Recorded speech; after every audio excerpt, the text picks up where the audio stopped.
Assalamualaikum warahmatullahi wabarakatuh. Selamat pagi anak-anak. Alhamdulillah kita bisa bertemu lagi di pagi hari ini di mata pelajaran TIK.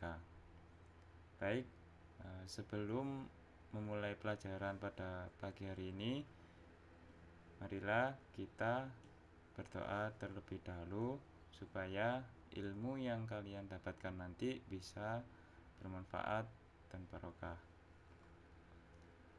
Nah, baik, kalau sudah berdoa, bisa kita mulai ya pembelajaran hari ini. Untuk hari ini, materi pembelajaran TIK, kalian sudah memasuki bab 2, yaitu tentang perintah dasar pada Microsoft Excel.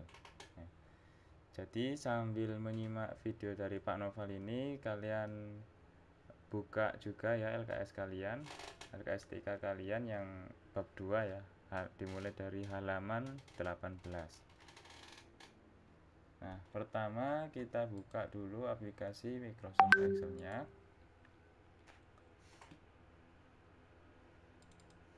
Nah, ini ya tampilan awal ketika kalian membuka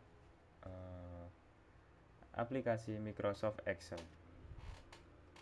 Nah, jadi di bab 2 ini kita akan belajar tentang perintah dasar pada Microsoft Excel ya.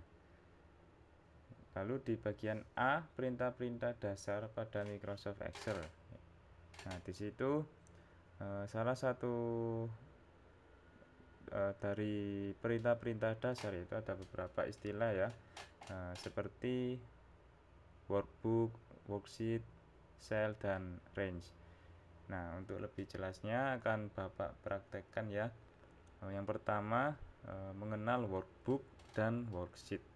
Nah, workbook itu apa? Workbook itu namanya buku kerja yang ada di Microsoft Excel. Nah, jadi di workbook ini terdiri dari baris dan kolom atau bisa disebut dengan sel ya. Nah, jadi semua ini adalah workbook. Nah, nanti atau bisa dikatakan workbook itu tempat kalian memasukkan tulisan atau rumus pada Microsoft Excel. Lalu kalau worksheet itu apa? Worksheet itu halamannya ya.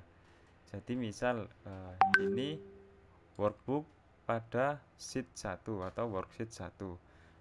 Nah, bisa ditambahkan lagi. Nah, halaman 2 atau sheet 2. Nah, ini berarti workbook pada sheet 2 atau workbook pada halaman 2. Kalau kita klik di sheet 1 nanti otomatis pindah ke workbook halaman sheet 1.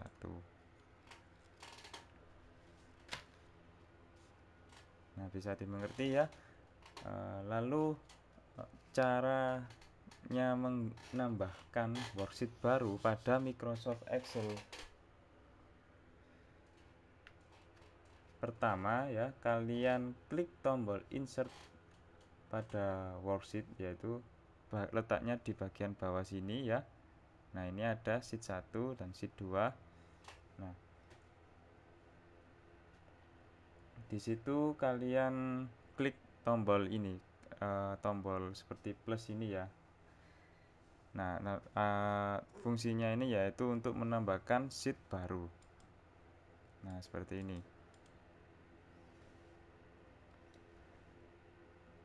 Secara otomatis kalau tombol plus ini kalian diklik kiri ya, bukan klik kanan.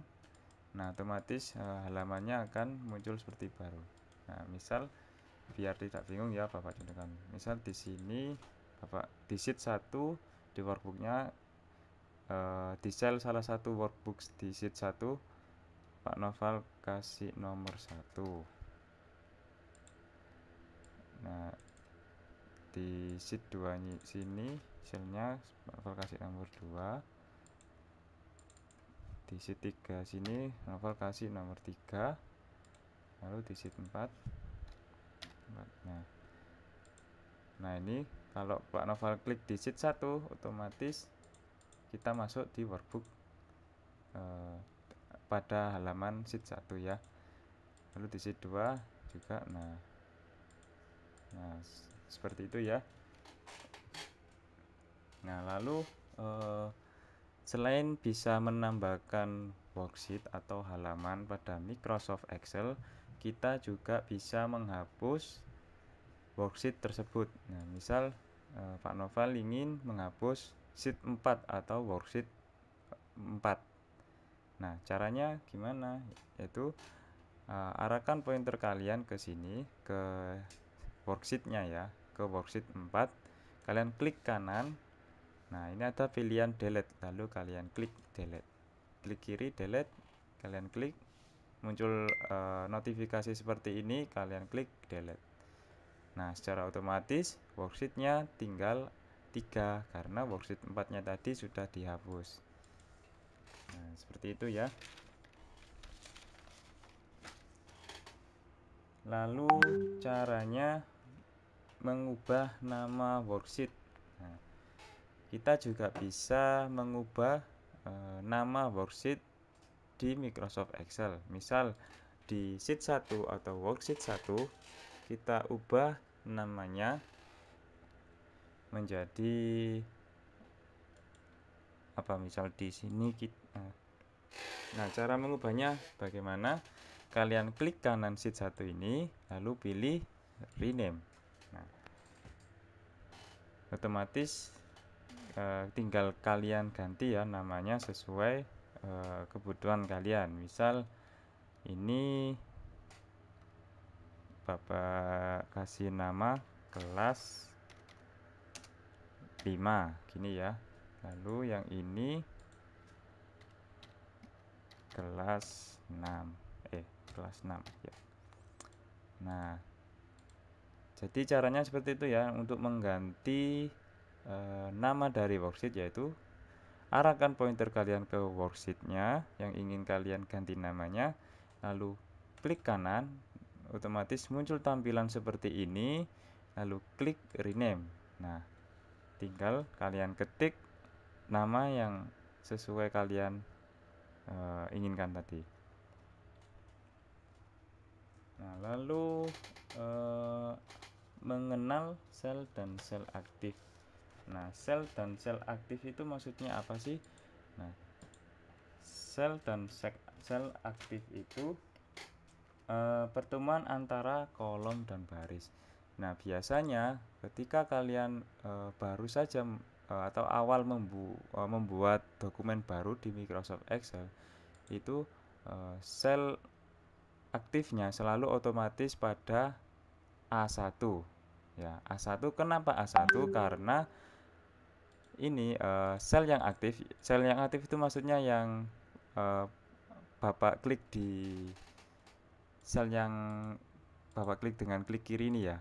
Jadi di sel ini letaknya pada baris 1 atau kolom A baris 1. Nah seperti ini. Kalau Pak Noval pindah klik ke sini, nah otomatis sel yang aktif yaitu C2. Kenapa? Karena sel yang aktif terletak pada kolom C pada baris kedua. Nah, lalu Pak Noval klik lagi ya, misal di sini. Nah, sel yang aktif yaitu E7. Kenapa E7? Karena letak letak sel yang aktif yaitu terletak pada kolom E pada baris 7. Nah seperti itu ya. Lalu mengenal dan membuat range. Range ini maksudnya terdiri dari sekumpulan sel ya. Caranya membuat range bagaimana ya, caranya mudah sekali ya. Pertama kalian bisa menggunakan mouse dan keyboard untuk membuat range tersebut. Nah misal ya di sini Pak Noval bikin data sederhana seperti ini, nomor 1 2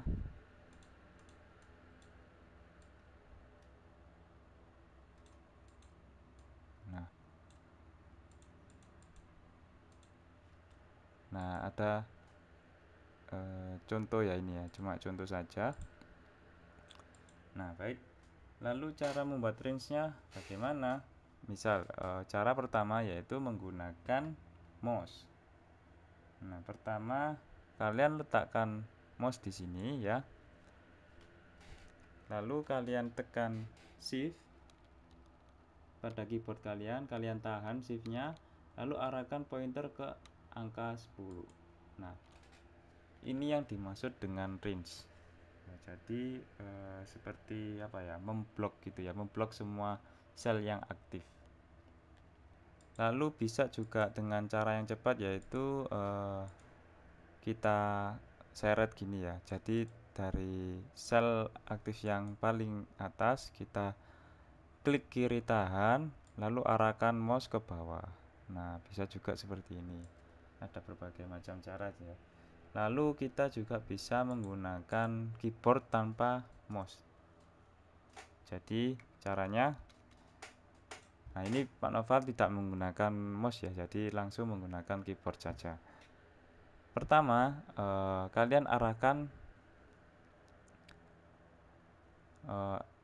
pointer kalian ke sel yang paling atas ini ya, sel nomor ini.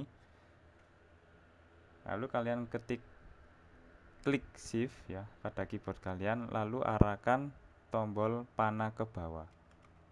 Nah, ini Pak Novel menggunakan tombol keyboard arah bawah ya. Nah, bisa seperti ini. Nah, baik, sekian ya anak-anak, itu saja materi untuk pertemuan hari ini. Kurang lebihnya Bapak mohon maaf. Nanti kita lanjutkan lagi materi selanjutnya di pertemuan minggu depan. Nah, sekian Bapak akhiri. Semoga ilmu yang kalian dapatkan bisa bermanfaat dan barokah. Billahi taufiq wal hidayah. Wassalamualaikum warahmatullahi wabarakatuh.